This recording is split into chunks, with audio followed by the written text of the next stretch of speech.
উপজেলার বাউরিয়া ইউনিয়নে তারাবির নামাজ আদায়রত অবস্থায় ইউনিয়ন ছাত্র শিবিরের সেক্রেটারি মোহাম্মদ জিহাদের ওপর বর্বরচিত সশস্ত্র হামলার ঘটনায় গভীর উদ্বেগ এবং তীব্র নিন্দা ও প্রতিবাদ জানিয়েছে বাংলাদেশ ইসলামী ছাত্র শিবির চট্টগ্রাম জেলা উত্তর শাখা। আজ ২১ ফেব্রুয়ারি এক যৌথ বিবৃতিতে শাখা সভাপতি শওকত আলী ও সেক্রেটারি মাইনুদ্দিন রায়হান এ প্রতিবাদ জানান।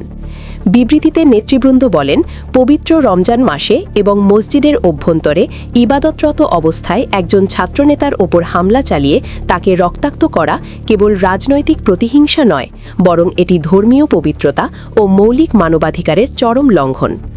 ঘটনার বিবরণ দিয়ে নেতৃবৃন্দ বলেন, চিহ্নিত মাদক কারবারি ও বিএনপি নেতা ইয়াবা জামালের প্রত্যক্ষ নেতৃত্বে জাসিব, নীরব ও নাইম সহ একদল সশস্ত্র সন্ত্রাসী মসজিদের পবিত্রতা ক্ষুণ্ণ করে জিহাদকে টেনে হিঁচড়ে বের করে এনে নৃশংসভাবে আঘাত করে।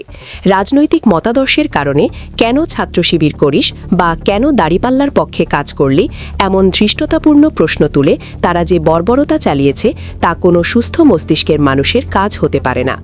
এই হামলা সন্দ্বীপের দীর্ঘদিনের শান্তি শৃঙ্খলা বিঘ্নিত করার একটি পরিকল্পিত অপচেষ্টা এবং গণতান্ত্রিক দেশে আদর্শিক রাজনীতি করার অধিকারের ওপর নগ্ন হস্তক্ষেপ। নেতৃবৃন্দ আরও উল্লেখ করেন, প্রকাশ্যে জনসমাগম স্থলে এবং ইবাদতখানায় এ ধরনের সন্ত্রাসী কর্মকাণ্ড পরিচালনা করা ইসলামের প্রতি চরম অবজ্ঞার শামিল। এই দুঃসাহসিক হামলার মাধ্যমে সন্ত্রাসীরা ধর্মীয় অনুভূতিতে আঘাত হানার পাশাপাশি নিজেদের চরম অসহিষ্ণুতা ও ফ্যাসিবাদী মানসিকতার পরিচয় দিয়েছে।